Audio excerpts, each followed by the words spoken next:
Good morning student. आज हम सीखेंगे कचरा प्रबंधन के बारे में। हम प्रतिदिन विभिन्न गतिविधियां करते हैं जिसके दौरान कई ऐसे पदार्थ उत्पन्न होते हैं जो हमारे लिए अनुपयोगी हो जाते हैं। इन पदार्थों को अपशिष्ट पदार्थ यानी वेस्ट मटेरियल, कचरा यानी गार्बेज कहते हैं। अपशिष्ट पदार्थ जैव निम्नीकरण और अजैव निम्नीकरण हो सकते हैं। यदि किसी पदार्थ का जैव प्रक्रम से यानी एंजाइम की सहायता से अपघटन किया जा सकता है तो वह जैव निम्नीकरण कहलाता है, लेकिन यदि किसी पदार्थ के जैव प्रक्रम द्वारा अपघटन नहीं किया जा सकता है तो वह अजैव निम्नीकरण कहलाता है। हमारे जीवन शैली में सुधार के साथ कचरे की मात्रा भी बढ़ गई है। साधारणतः कचरे का निपटान करने के लिए इसे खुले मैदान में फेंक दिया जाता है। इसके कारण गांव तथा शहर में कचरे का ढेर दिखाई देते हैं। आमतौर पर जीवाणु जैविक प्रक्रम द्वारा जैविक निम्नीकरण कचरे का अपघटन करते हैं तथा प्राकृतिक तौर पर इन पदार्थों का सरल पदार्थों में परिवर्तित करते हैं। सरल पदार्थ पादपों द्वारा अवशोषित कर लिए जाते हैं और इस प्रकार के पदार्थों का प्राकृतिक तौर पर निपटान हो जाते हैं। यह प्रक्रिया मुख्य रूप से कवक तथा जीवाणु द्वारा अपघटित किया जाता है, जिससे पर्यावरण की सफाई किया जाता है।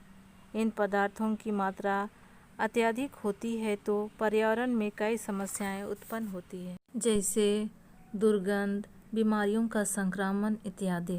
अजैव निम्नीकरणीय पदार्थ जैसे प्लास्टिक साधारणतः अक्रिय होते हैं, इसलिए उनका पर्यावरण में विघटन नहीं होता।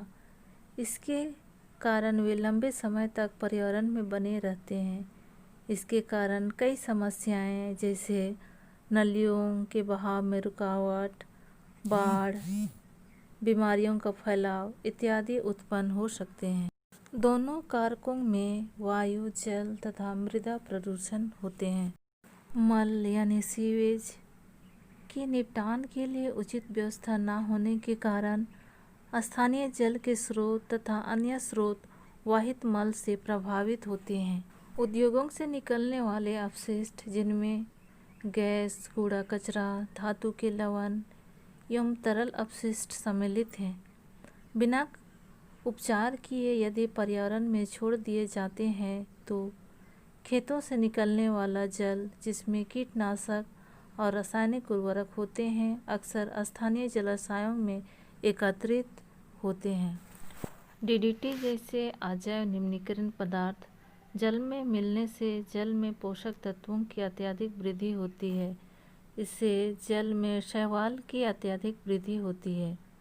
इससे पानी में विघटित ऑक्सीजन की मात्रा कम हो जाती है तथा पानी की गुणवत्ता का ह्रास होता है। इसे ही हम सुपोषण कहते हैं।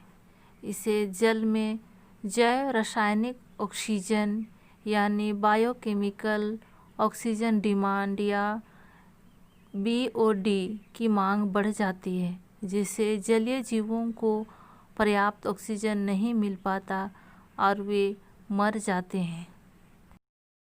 इन समस्याओं से बचने के लिए हमें कचरा का उचित तरीके से प्रबंधन करना चाहिए। हमने देखा है कि पदार्थ जैव निम्नीकरणीय और अजैव निम्नीकरणीय हो सकते हैं, इसलिए हमें कचरे को पृथक करना चाहिए। इसके लिए हम 2 प्रकार के कूड़ादान का प्रयोग कर सकते हैं। एक में हम जैव निम्नीकरणीय कचरा तथा दूसरा में अजैव निम्नीकरणीय कचरा एकत्रित कर सकते हैं।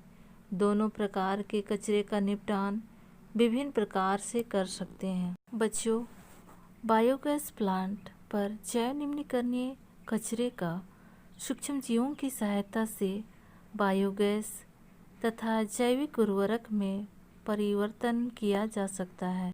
जैव निम्नीकरणीय कचरे को एक गड्ढे में प्राकृतिक रूप से अपघटन के लिए छोड़ सकते हैं। इसे हम कंपोस्ट या खाद भी बना सकते हैं, जो हमारी खेती तथा बगीचे में खाद के रूप में प्रयोग किया जा सकता है। अस्पताल के अपशिष्ट पदार्थों के निपटान के लिए भस्मक का प्रयोग होता है, जिसमें कचरे को अत्यधिक ताप पर जलाया जाता है।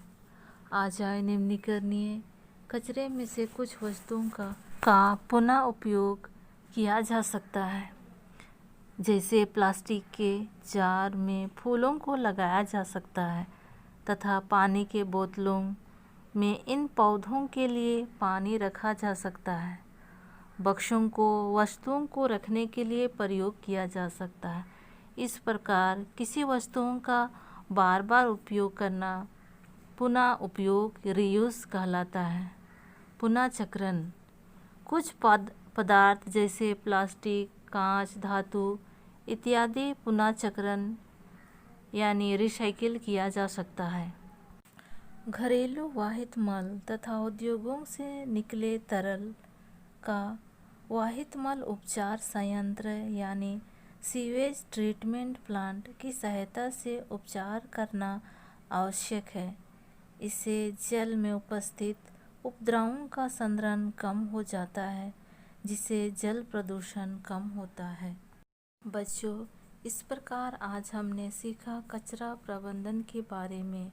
आज का क्लास यहीं समाप्त होता है। Thank you.